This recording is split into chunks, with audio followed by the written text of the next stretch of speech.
Weewaawo abagenze Nambole bakomyewo olunaku olwaleero nga bawotofu olw'ebyo ebivudde mu kapiira ettiimu y'eggwanga lya Senegal ekubye Uganda goolo emu ku era bwetyo kye tuba nga ate tuvudde mu lwokaano.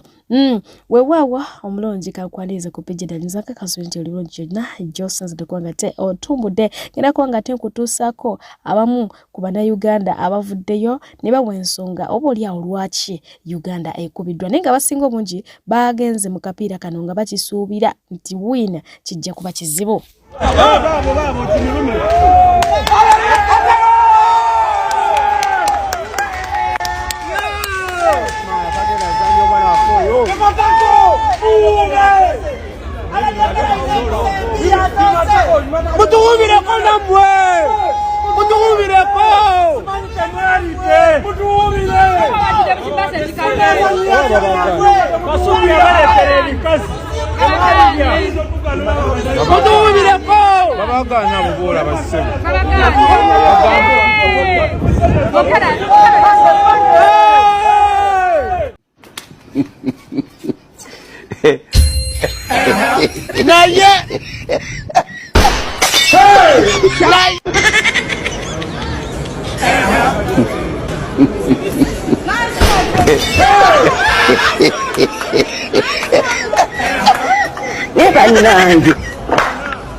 Tetuganye tulimbya mizannyo ne Uganda Cranes omuzannyo gususse kale mama muzannyidde ddala mama wakubadde bya mizannyo ne omuzannyo gumenga gususse banaye esente ze babawe ennaku zino mwafuuse bagagga esente zaboonoonye kati muzannya mulina omutimi gw'ensimbi ku akawunti nyongera okubajjukiza Uganda Cranes esente zirese obuzibu bane ekiro tubadde tusaba fufa omujozi gwa yero tugukooye tugenda mu AFCON na omujozi gwa yero tugukooye mutuuseemu kasa tunji flag yaffe ina kala 3 tukozeseko kugwa red oba kale tukozeseko bakugwa white naye man omujozi gwa yero teguyina wino bate mukiraba newe gubeera nga tugobye wino eba yakusindikagana n'omujozi omweru n'ogwa red guleeta wini eri crucial tukikirize tukigane tulikozeseko ku mujozi omulala banenze munansonyiwa bannayenze just obandi mutitizi biki nayenze yera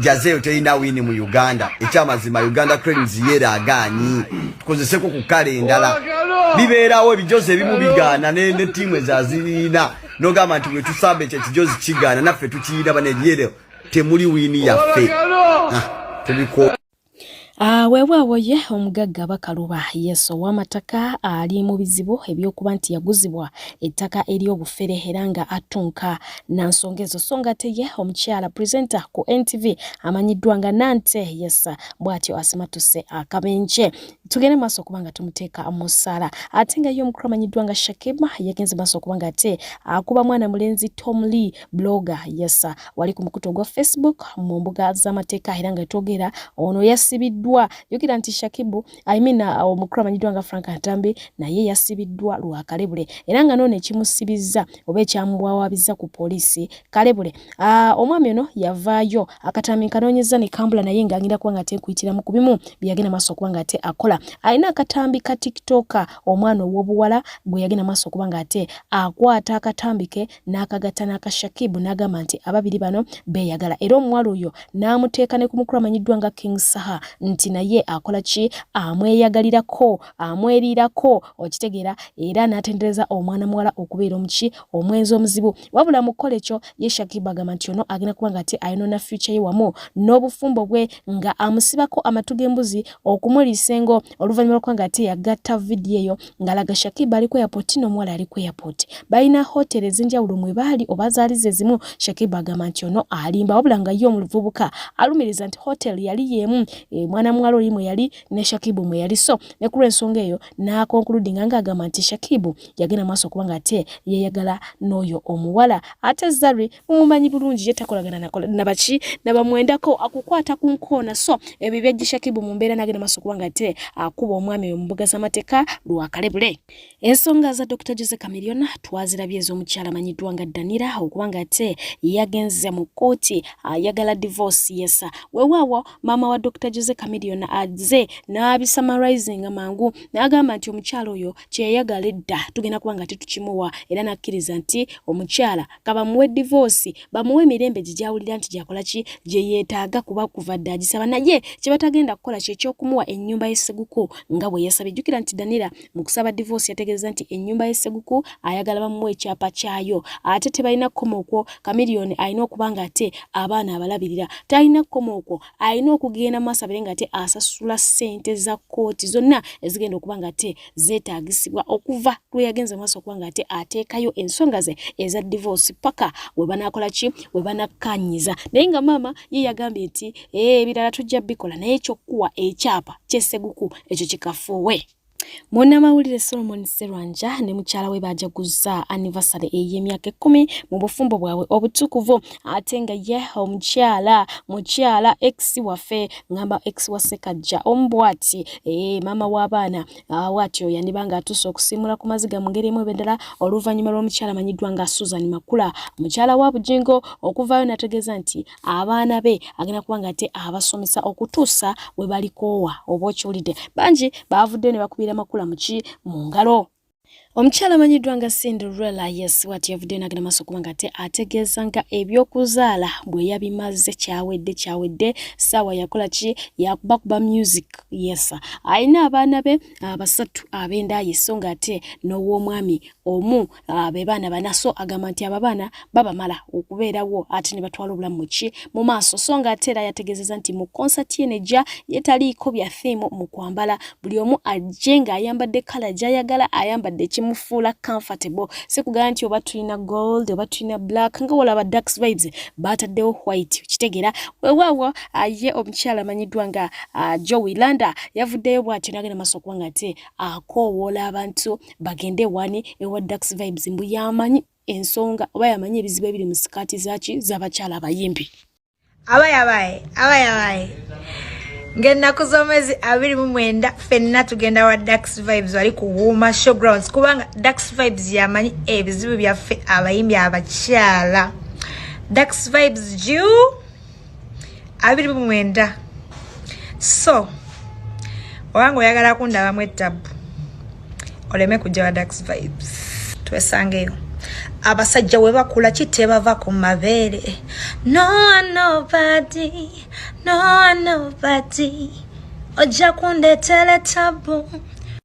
Ate nga ye omukulu amanyiddwa nga Lwasa ennaku zino apepeya n'omukyala amanyiddwa nga Nashglo omutabuzi omutunzi w'ekizigo y'ensonga lwaki Lwasa yasiramuka kubanga Nash mukyala musiraamu bali bati tebateŋŋana kajangwa na Nakirijja naye nga bo ba social media in-laws bavudde dda okuba nga ate batandika okubasekerera era nga balinze a few moments ki ekigenda okuba nga ate kiddirira nze ngamba tubateeke mu ssaala kubanga oli Nash ali broken okuva ewa Bajju ate Lwasa ali broken okuva eri mbakyala baabalala bazaatabalamu tubateeke musaala oba oliawo bakwatagane just in case bwe bana bakoze ki basobodde okukwatagana naye nga kiyinza okuba ekizibu ddala weewaawo omukwana ennaku zino okukola ki gubasaza mu kabo. Sigina kuwanga te mbasubya mbozi yankuba cheyo yesa onevudde kuwanga te annyonnyola butya bwe yagudde mbafere lwaki nji batuusizaako banki bagenze maaso kubanga ate bamisaamu eggaali ne balangira bakadama amaalo bikadama byabaki naye one thing I should tell you nti banange ffenna mu bulamu always tuinayo that first time okitegeera ng'ekintu tekikutuukangako ate remember experience is the best teacher kati oyo tajja kuddamu kuferebwa mu ngeri efaanako bwekyo kubanga kati yayize omuntu amala kwekona n'alyoka abuka there is no way you can jump nga tosose kwekoona okitegeera so mwenna bamujajinze ne muyisaamu eggaali bambi mukoze kikyamu kubanga naffe tulina we tubeerera ebintu ebimu nga tuli naive nga tetubimanyi we are not informed so inakuba nga temba tosaako omukyalo ono bwe aliyeyo nga tonna bakuferebwa mu ngeri efaanako bwetyo saakira tuwe kiba kizze gy'oli obeera mu buufu nnyo n'okukirawo. Bamikwano banzibye mumbuuze nti banzibye batya. Munange nali ku Facebook gayi nansindikira friend request. Gayi we yansindikira friend request nenjikiriza sali mubi. Mesitandika okuchatinga ne gayi. We twatandika okuchatinga. Nga weekemu gayi nangamba munnange. Ze siri muntu wa Facebook. Mpe namba ya WhatsApp. Tunayogereranga ku WhatsApp konze kale. Ne muwe namba. Metudda ku WhatsApp. Nekitandika okwogera nambuuza oliwa konze ndi Saudi. Nambuuza ofuna sente mmeka. Konze ne mugamba nfuna 900. Nangamba okolera oti 900. Lwaki tojje n'ettake? Konze ate nzija nti ettake munange sisobola kujja sina busobozi. Nangamba olaba obeera awe Saudi nsobola okuyambako nojje ettake ng'otaddemu akasente katono. Okitegeera? Ne mubuuza osobola okunyambako otya? Nangamba nsobola okuyambako okufunira visa ne buli kimu nojja. Kitegeera? Konze kale kuba gayi nali njogedde naye kumala ndowooza emyezi ng'ebiri. Nga mpulira ntandise omwagala ate sifa abayagadde abazungu ne tudda ne mukati. Munnange gayi ekyo yasooka okunkola kundeetera okumwagala. Okitegeera ndaga njagala nnyo ngende ettake njafuna omulimu nkole nga we tweyagala ajja kumpasa. Kaakati ne mubuuza kiki ekyetaagisa? Nangamba ogenda afuna miliyoni 4. Ozinsindikire nze nkukolere buli kimu. Nangamba ate weyagala okuddayo eka okusooka okuddayo eka ogenda teeka mu sente nnyingi. Konze banange kanzinoonye nenzinoonya. Bamikwano ono gayi mbadde soogerangako naye vidiyo call nga ndaga ntaali bize. Kaakati kose jjo namukubidde we yategedde nti ngenda sindika sente. Nangamba anti bulijjo oyagala okundaba nkukubire leero kati ndi free nyine eddakiika nga 3 nga ndi free. Konze banange kuba ne connectinga VPN nga wobimanyi nakuba. Naye gayi bwe yankubira nga eddoboozi obulira lifu obutukawalala nga y'omulaba nga saategeera vidiyo nga omumwa tegwenyeenya naye nga eddoboozi nga alinga ayogera mulala ne gwolaba mulala saabitegeera. Naye nga vidiyo ko lutagimalaako wadde eddakiika emu n'agikutulako.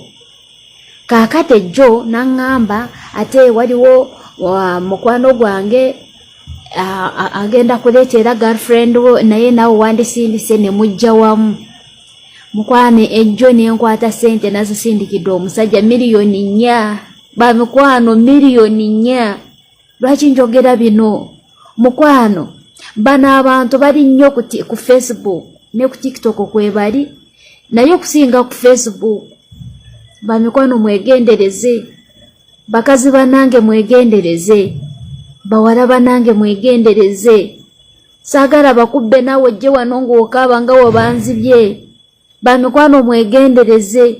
Soka wetegereza omuntu g'oli naye watandika okwogera ku sente edduka. Watandika okunyumya ku sente edduka. Nga yejjo namusindikidde sente. Leero ankubidde. Naye era wazzeemu n'ankubira. Engoyi ze yali ayambadde luli eri. Ne kasayine ke yakola luli eri ng'ankubidde ne leero kazzeemu n'akola. Omanyi omuntu kuba ng'alinga statue.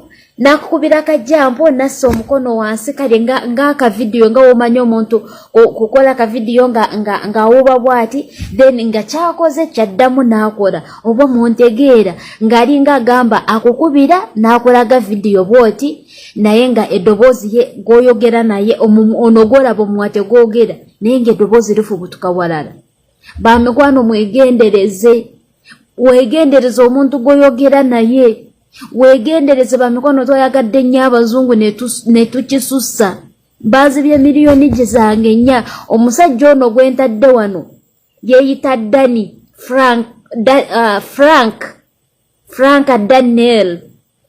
Ate ku WhatsApp saving enamba ekuleetera John Williams. So ate nga nali mputiddeko wano ku TikTok nga mwogera ku musajja gwe bayita John Williams bwamikwano mwegendereze ababbi baasusse bategedde nti fe abaddugavu twayagadde abazungu ne tudda ne mukati ne twewogoma gaya anzibidde sente zange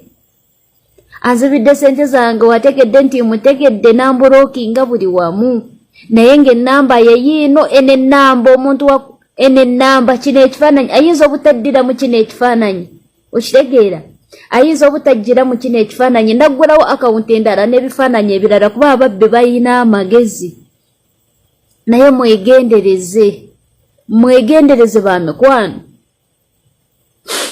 mwegendereze nze ebyo byebyange byebadde mbagamba nti mwegendereze ono omusajja wajja mu inbox oba ku Facebook oba wadduka omuntu gw'okubira vidiyo nga tayagala gikwata n'owagikuteena eri awalinga omubbi dduka okitegeera mukwano. أعوذ بالله من الشيطان الرجيم الحمد لله والصلاة والسلام على رسول الله mbandulira Shehe Ashrafu Dembe oyagala genda bulaya omwana yabula obufumbo buyuga amajini gakwesibako bakuloga byotunda tebitambula oyagala kyusa bulamo visa yabula Shehe Ashrafu Dembe ayine duwezi malayo wekwate duwaza Shehe Ashrafu Dembe okumanya ebisingako mukubire ku namba eyo gy'olabaawo. Assalamu alaikum.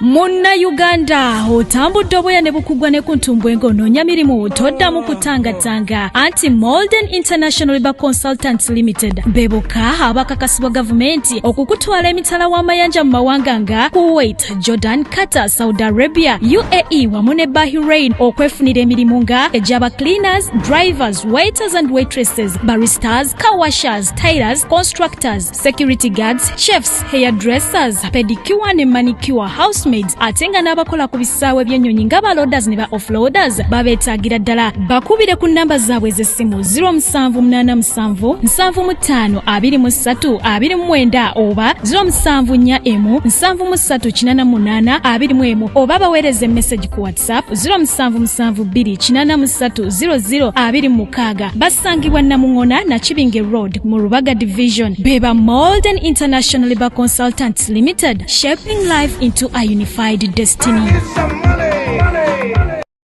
Wewewo agali mu nkubo era nga gano gasakiddwa Senga Acid agamba nti essaawa yonna waliwo emikolo egigenda okuba nga tegikola gikwajja season tulimu ya mikolo wabula guno omwaka gwo gubadde gwa mikolo mu baserebu anaasigalira ku lujja leero luno simanyi yasavudde nategeeza nti omukyala Bad Black n'omwagalwa we Asha oluvannyuma lw'okufuna baby basazeewo kubanga ate ensonga bazifulya ddala official. Guno si gwe mulundi ogusokedde ddala Bad Black kubanga ate avaayo bamawulire gatambula nti bagenda kukola emikolo naye nga onategeeza nti gigenda kubeera myekusifu nnyo nga jakukuta nnyo. I don't know why naye ye bw'ati wategeezeza basweet mulowooza olujja sirusigaddeeko bw'omu naye nze mbadde nteesa olujja nduveeko nzire manju kubanga sijja kusigala ku lujja bw'omu bannange. Bad Black naye atutegeezezaako omubunno agenda kuva ku lujja ye ne Asha bagenda kwejja ku lujja baddiyale mbadde mbasaba bwe babeerayo eyo anko asigaddeyo oba nzikirize nzireko omufumbira eri olujja nduveeko kuba bannange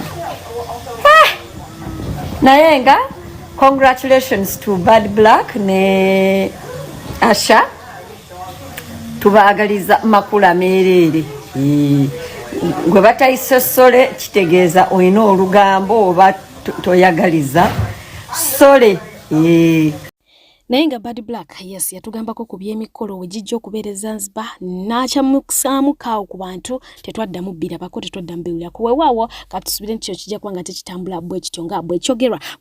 Omukyala amanyiddwa nga Bash yavuddeyo kuba nga yeewuunyisa bangi oluvannyuma lw'okuba nga ayogera ebiri oba ebibadde mu maka ge ye ne Mickey Banga bamaze nga bali bonna okutuusa okufuna omwana byonna twala tugende ng'omwami mukwano taddigiza mutaka bitooke bye bikola ki bye bigwa I think national cake we batanatuuka butuusi babukubi kabonero cause abakyala n'abaami buli omu alojja wuwe era nga abatana bakufumbirwa babatiisiza ddala ekigambo bufumbo ne babeera nga indeed birthday Bash yavuddeyo natotola naye nga yajjeeyo abamu ku bakyala yes naddala ba tiktokers omukulu Mickey babadde akabalako Dushi teyabuze ku list oyo Dushi abana bamukazaako lya Haji bangi bali awo naye nga ye omukyala amanyiddwa nga Brown Sugar yavuddeyo nawe nti Bash nkulabula okwagalako kasekereto ni waakiri odde wa Mickey n'okuza omwana guli mulambo gutambula don't let his revenge trigger you into his trap oyo omukazi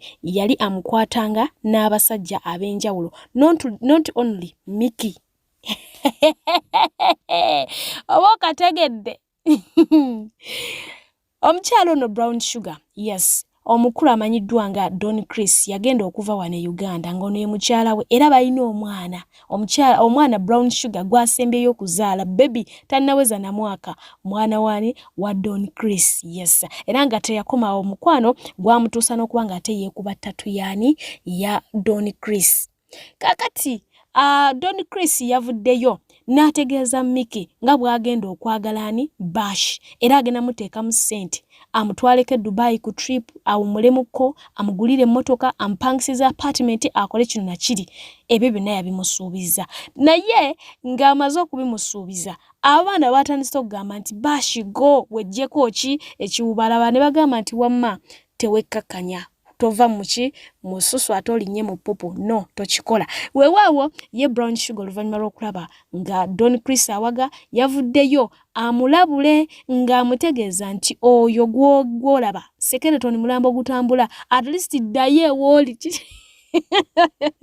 daye woli ate mukwano berenga okuza omwana wo kubanga ate no bibi nnyo oyo mukyala we yalinga amukwata n'abasajja meaning omusajja avuga ki empanka era buno obusungu bonna bwalina ku Mickey n'okwogera bina byayogera Mickey yali omu ku bakyala be. Do you get it? If you don't get it, forget about it. Kiri ku TikTok.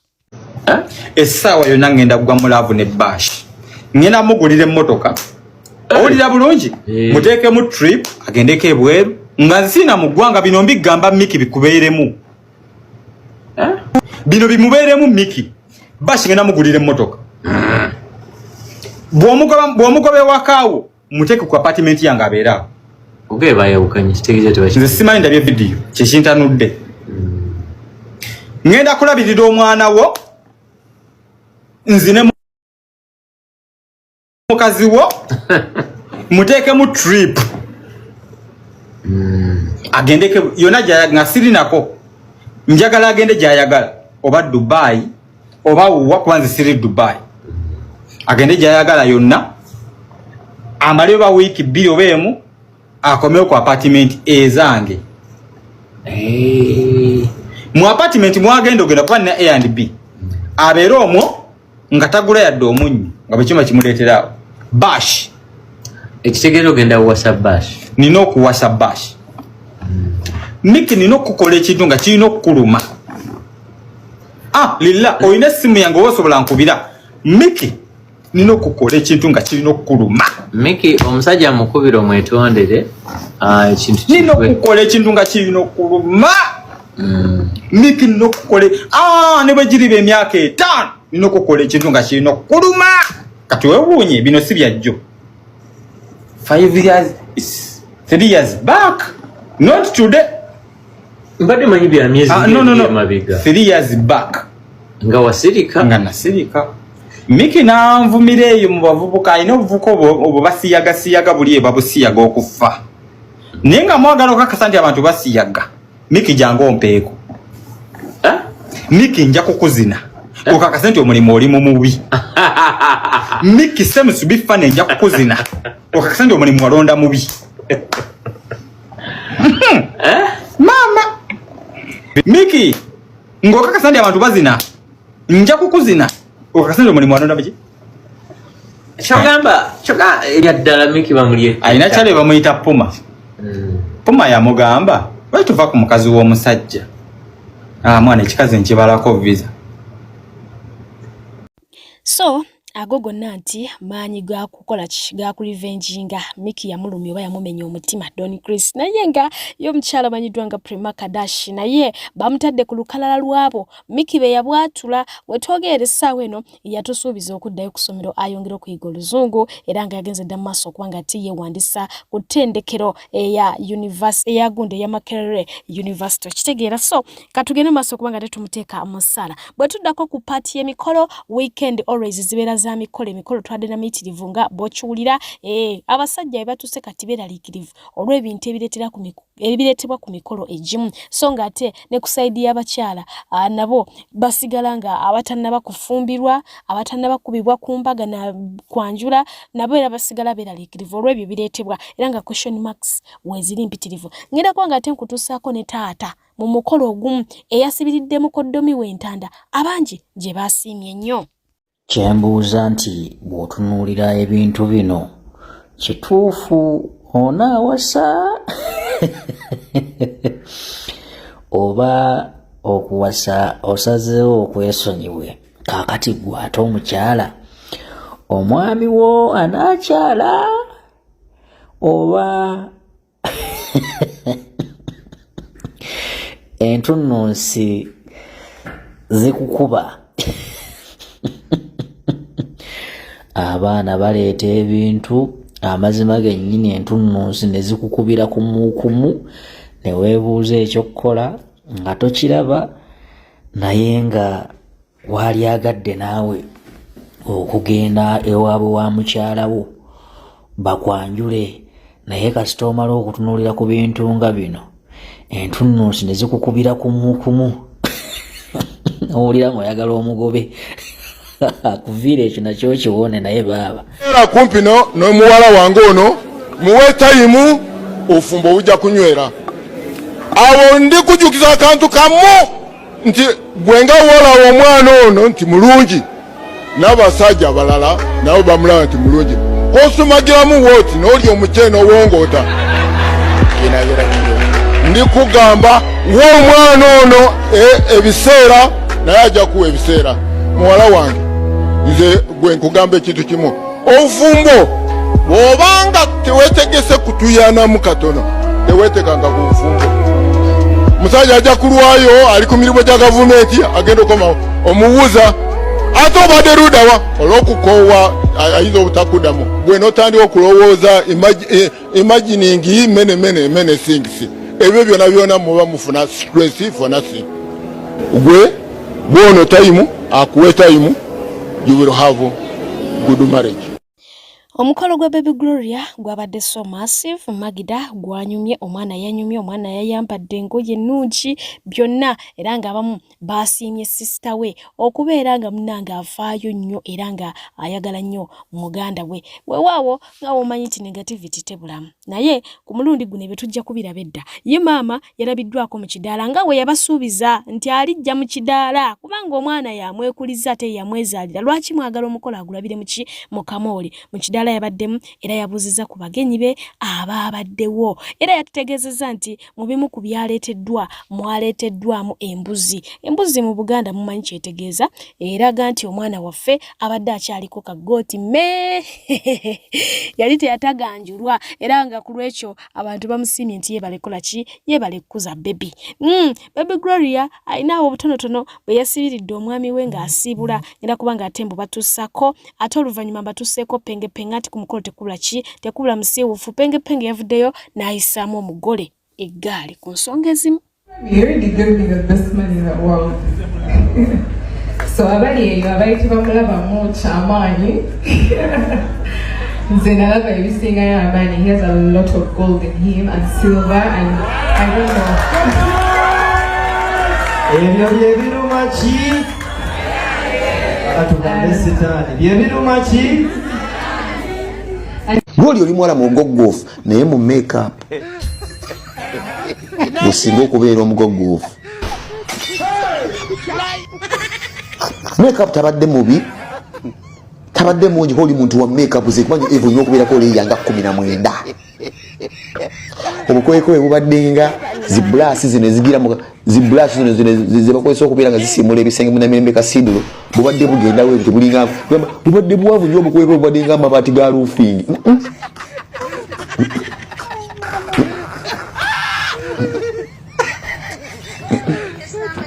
obukweko bubadde nga bujagala vubuti nga buno bublasi bukola buti bubadde nga kaddoli bubadde buti nga buwanvu nnyo wakamira zibadde kuzuminga nga bulinga amabaati ga roofing makeup layer zibadde kuba 15 ng'olinga akawundo kati balo gye bayita foundation gye bakutadde wano ku matama nigaba gakusitukamu katono wegati galinga gakususemu katono nnyo wegati ng'amadala ga omuzikiti gwa Udi Kampala board kati n'obeera ng'osimayiringa kakuli kano konkaagadde baby gloria kasiize ku kadizaya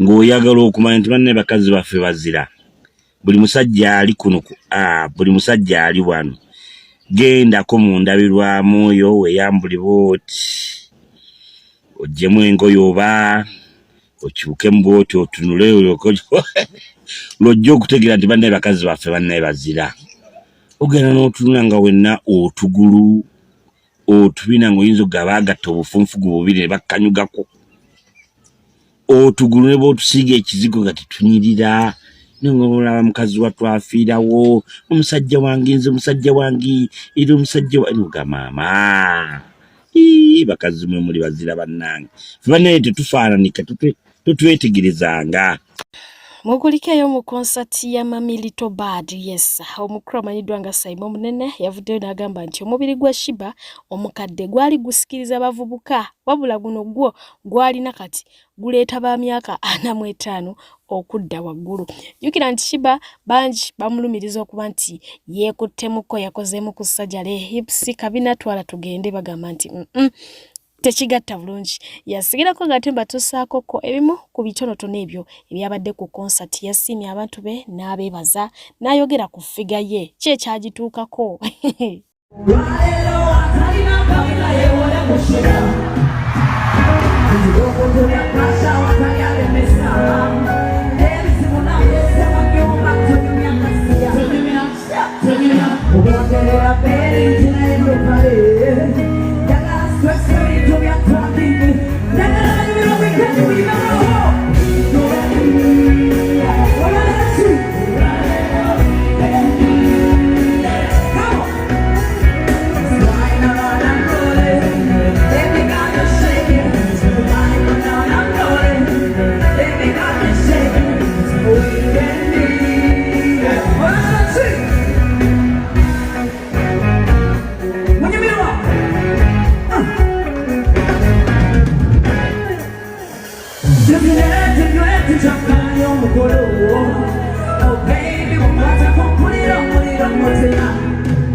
Thank you so much. I'm going to see you in a minute. I love you so much.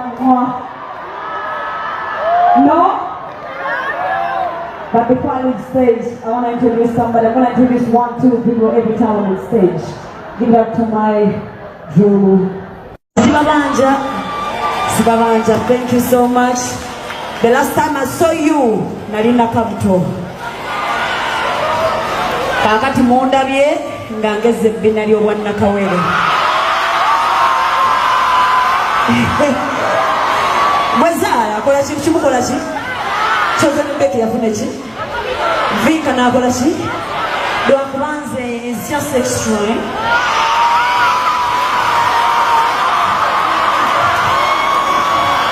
Thank you so much. I'm gonna see you in a minute. I love you so much. No? But before I leave stage, I want to introduce somebody.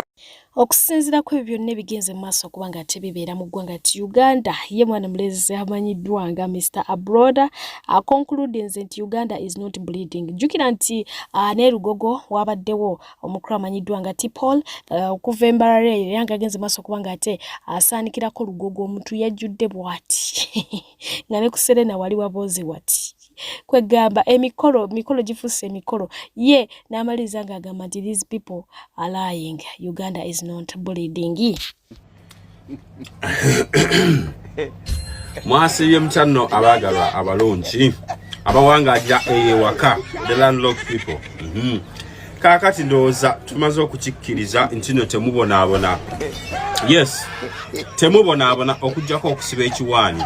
Tegera mwabadde wa Shiba, abamu mwabadde wa Tipo, mukedde genda Nambole, abasinga mwabadde mu bidansolo, eno yadde embaga, eno kwegamba muli eyo muli enjoyinga obulamu. Ndabenga omuntu omu ajja mu inbox y'omunnabulaaya mwezi guweddeko. We are looking idi tubalaba ebulidinga mukakasa. Okay.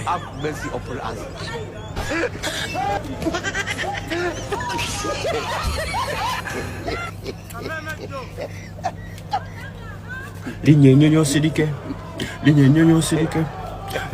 sirike. Kasita muyina emyala. Okumanyanga muli comfortable agezaako gikola gwe mulwanyisa.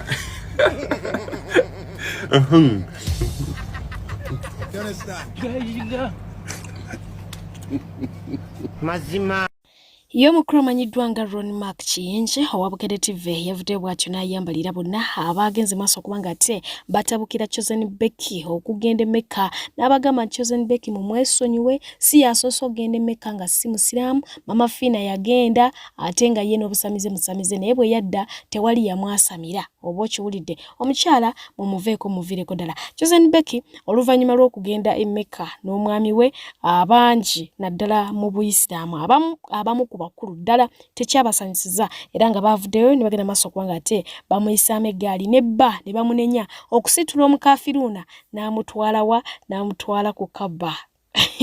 Ngenda kuwaga ate mbikutuusako bulambalamba tulabe bwe tunyuka olunaku olwaleero. N'ositula essali yaazo ezirimu ennajisi simanyi oba omanyi okusitanja n'ojja wano e Makka. E Makka ennyumba eyo tekkirizibwako mukyala kugyetooloola ng'ayina ennajisi. Omukyala ali mu nsonga takkirizibwa, omukyala alina pads takkirizibwa kwetoolwa nyumba ya Mungu Subhanahu wa Ta'ala. Gwe seke omusajja gwe yatambuza gwe kadiri, how dare are you? Tubagabe mbambala abakyala bano abalina akawogo omubale naye ate omugambe ekikyamu kibeere nga kikyamu, si kubeera ng'ogoberera nga kyana kyatuleera gwe kadiri. Kadiri, how dare you do that? Nobanga tosobola kuga era gwe Chosen nkulabula. Manyo Omuganda alina olugero luga nti osobola okubuuka omusolo ate n'ogwa mu nyinza obutakyogera. Naye ono omusajja ono ayinza okuba nga ate obubiibwe ate businga ku musajja afuuli. Kale afazaali oli. N'omusajja atasobola kuga nti e Makka tewagendekayo muntu atali musiraamu, omuntu atakkiriza nti Katonda ali omu, atakkiriza nti Nabbi Muhammad nabbi wa Katonda, atakkiriza nti Yesu nabbi wa Katonda, tagenda Makka ne bw'aba alina ssente. Chosen weetondera obusiraamu. Kakati luno va mu bino by'obaddemu obujja bino zino ensobi z'obadde okola okuva ew'omwami n'osigala ng'omulengeza ono si mumpi naki, kati bino si bya bumpi. This is busiraamu. Weeterezi. Ono omusajja atasobola kugamba kikyamu nti e Makka tewagendeka. Era abalabye akatambi ako omusajja Chosen we yayogedde ku kisaawe n'agamba nti anze n'okuba siri musiraamu. Abalabye omusajja yeeseemu bw'ati n'agamba ate ekyo kibadde tekisaana naye nga talina kyakugamba kuba gwavaako akawogo. So weetondere Allah mu nnambiro. Nyinza obutakuyita kwetondera busiraamu naye wallahi thumma billahi thumma tallahi e Makka tewazanyibwa. Abantu mutandise okujajinga abawaalimu abatandise okukondeminga ekikolwa ekyo. nga mubayita ba assistant Katonda n'ebifaanaganako ebyo naye abanga ekikyamu kibeera kikyamu. Abantu abasinga obungi ne babeera nga be bakiriko naye nga kikyamu kisigala kikyamu. Chosen Becky, I'm calling you for the third time. Yozana Becky, ozanyidde ku busiraamu ekimala. Allah yagamba nti alam tara kaifa fa'ala rabbuka bi ashabil fil. Waliwo abantu abazze bazanyira ku nyumba ya Allah naye gwe genda obuuze essuula eyo bajja gikugamba Allah abantu abo azza abakola atya.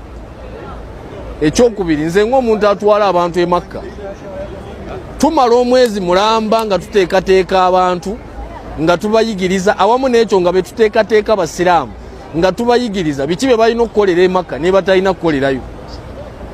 Kati gwe n'ositula eshaliyaazo ezirimu ennajisi simanyi oba omanyi okusitanja n'ojja wano e Makka. Omukyalo omuyimbi omwononefu atali musiraamu fakaifa tatasallal watasilu ila baiti llahi lharam, asalinkiriza atya nga amusalinkiriza musiraamu n'amutwala ku nyumba ey'ekitiibwa efaanana bwetyo. Allah gye yagamba nti omuntu yennyini alowooza obulowoozi okukoleramu ekikyamu Allah amussaako ebibonerezo. Teriyo kikyamu kisinga ekyo nga mushiriku mukaafu kwetooloola Kaaba. Allah bw'agamba nti innama almushrikuuna najas fala yaqrabu almasjida alharama, tebageza ne basemberera ennyumba eno, tebageza ne basembera ku haram baada amihim hadha. Allah yabaziyiza okwetooloola Kaaba n'okujja ku nyumba eyo n'okuseera awali haram oluvannyuma lw'omwaka Allah bwe yassa Qur'ani eyo essuula eyo. Mu suratu Tawba Allah abaganye okwetooloola Kaaba liannahum najasu, kubanga si bayonjo, emitima gyabwe si miyonjo. Naye omukyalo omuyimbi simanyi Bekyani n'agenda ku Kaaba ng'omusiraamu yamukutte ku mukono. Mu byafaayo by'obusiraamu ebya Uganda kibadde tekinnalabika. Naye Allah yagamba nti waman yuridi fiihi biilhaadin bidhulumin, ayagalira okukoleramu ekikyamu ng'akyagadde bwagazi e Makka ne bw'oba oli wano Uganda n'oga nti senga ŋŋenda e Makka n'alikoleddeyo ekikyamu bwe kiti, Allah yagamba nti nudhikuhu min adhabin alim, wakukomba ku bibonerezo eby'amaanyi.